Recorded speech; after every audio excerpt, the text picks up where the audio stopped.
please subscribe. Hey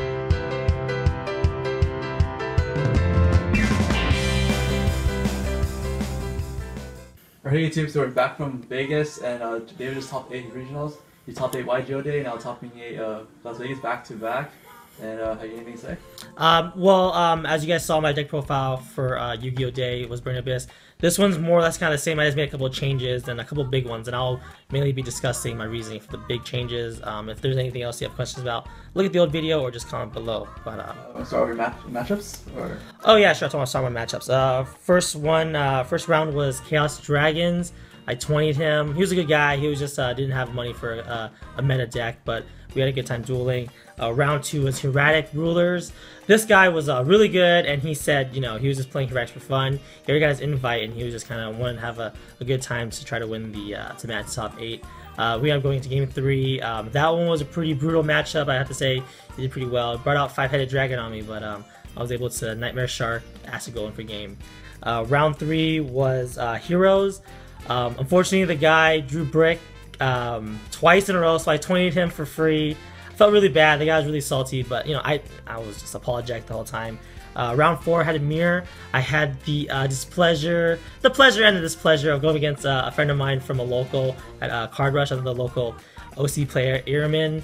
He was playing the BA matchup also, and I kind of had an advantage because I played him the weekend before, so I knew his build. I knew he was playing BA Trapless, so I was able to kind of play around that. Oh, and last week I actually lost to him, and we kind of joked about that. I said, well, looks like if things turn out the same way, you're gonna win again. But you know, he's really a good sport about it. You know, like I said, we played the same locals, so either way, as long as one of us represented OC, I think we were both happy about that.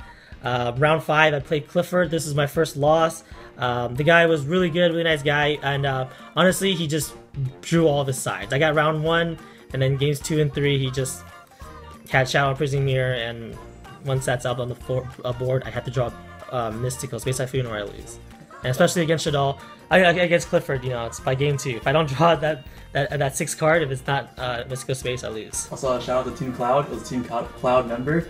Right, yeah, he's from Team Cloud, who's up in NorCal. We had a good time talking. I mean, honestly, we had a mid-round deck check, so we spent more time talking than we did dueling. Sharing jelly beans too. Yeah, and sharing candy and just having a good time. And that's what Yu-Gi-Oh! Is all about, making friends. Round 6, I went up against Shaddolls, and it was another double brick hand loss. I feel bad. He was a young guy, local from Las Vegas, and he made it all the way to round 6, you know, at X1. So I would say he's a really skilled guy, but unfortunately, you know, he showed me his hand. It was just a bunch of Shaddolls monsters, and a bunch of like black dragons. So he was thinking about it, but he was a good guy. And then round 7 was a really tough battle. It was going up against BA Dark Law build. But actually, I ended up 20ing him just because he did resolve a lot, and we both had all really good sides and counter sides. At that point, it was just a grind game, and I think that my build is more geared towards the mirror main deck wise, so I was able to get around you know, Dark Law and other just BA shenanigans. And then the last round I went against the BA mirror, a guy from LA. He ended up also top 8ing, so it wasn't too, you know, he wasn't too salty. He was really salty at the time, but I 20'd him, and then at the end he ended up getting 8th place, so it's great. And at the end of the day, you know, we all won. We're all winners. Everybody's happy. Yeah. So without further ado, those are my matchups. Let's go on to the build. So 3 Tour Guide, 3 Graph, 3 Sir, 3 Skarm. Everybody, I don't need to explain that. Onto the 2-Os for my BAs. I played 2 Rubik, 2 Libic, 2 Farfa, and 2 Calcab. The reason why this was a kind of a last minute change, a couple of the guys in that we stayed with, they were also playing BA, and they convinced me that Calcab was just too important not to have 2 of, just in case. Especially when it comes to OTK, you know, if they have a couple set cards, you don't know what it could be. It could be an econ, it could be a million things, and you just want to trigger it as soon as possible before you enter battle phase so that you can play around it and then go for the OTK. But now moving forward, now that I you know, hopefully won't be seeing too many BAs, seeing more Necros, this second Calcab may turn into a 3rd Rubik, because I learned through testing the night before the tournament on Friday that you want to get out Virgil as soon as possible. That's what's going to win it. A lot of people would like to do double Dante first turn. No, that's just an XYZ universe target. What you want to do is Dante Virgil, and people might think, oh, he's a bad player. Whatever, they'll read it however they want to read it. At the end of the day, you're gonna have Virgil in your graveyard, and you're ready to get it out for sure anytime you need to push and get more aggressive. So there's 2-ofs, and I have the 2 1-ofs. I have Alich just to have the name and just to you know, negate anytime I need anything I need to. And then Kagna is a dumper mainly for Fire Lake.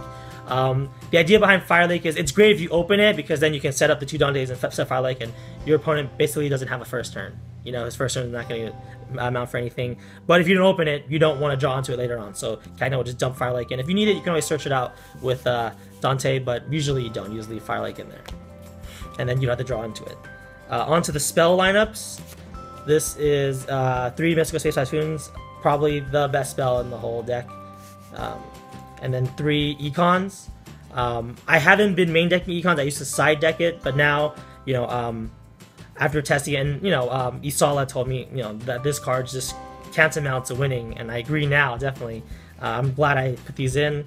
And then I have 3 Dark Holes. Ha ha ha. For the spell, the rest of the spells are gonna be the 1-ofs: Allure, just to unclog my hand; Book, Foolish, and Snatch Steal to steal the game. Stole so many games. Still so many games with Snatch Steal. Snatch Steal is kind of an unfair card. Okay, moving on to the traps. I got 2 Vanities, 1 Fire Lake, 1 Compulse, and 1 Torrential.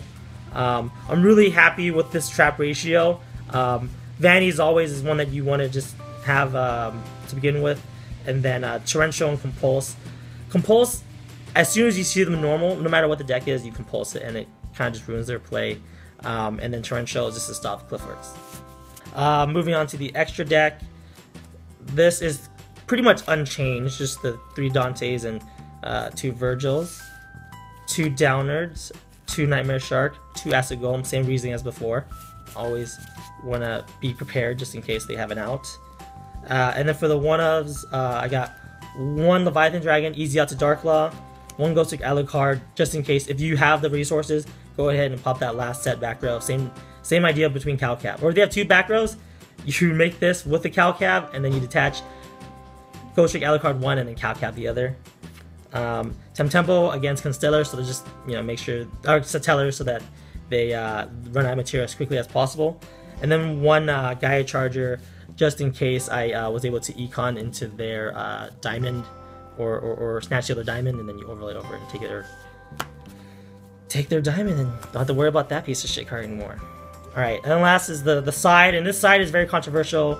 I'm probably gonna get a lot of comments about this. If not, you know, forgive me. But first things first, I don't know if Dennis or our friend Josh is gonna talk about their build. They have a build for Qliphorts that brings out towers very easily. I'm not gonna tell you what it is. I think the number is like 2/3 of the time or 3/4 of the time. It's very consistent in bringing out towers. So I was very scared of towers, so I sided into Volcanic Queens. Didn't need them, didn't touch them. This was dumb. I didn't touch any Qliphorts that I played that day. You know, I only played 1, and he wasn't gonna play towers because he was good. Against Shaddolls, I've got Defusion, and also works against heroes. Against Qliphorts, I got Fairy Wind and Bottomless. Bottomless is kind of also just works against any other rogue decks out there. Like I cited this in for Chaos and Hieratics.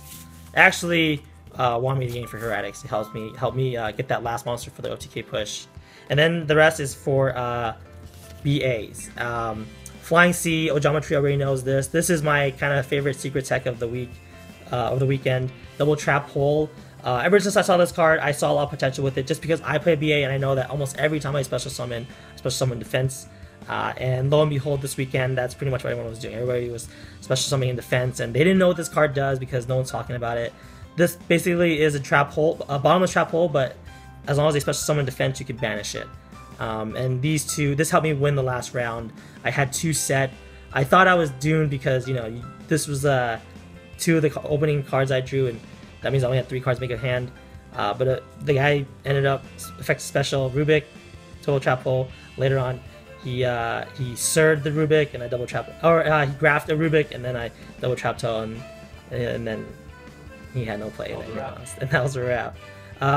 Don't expect this card to be much more useful, simply just because now that people may be more aware of this card, they won't be special summoning defense. Like for instance, since I knew about the card, I was specialing in attack especially if I knew I was gonna overlay it anyways. There's really no harm in keeping a CAC. It's not like people running Mirror Force or anything like that.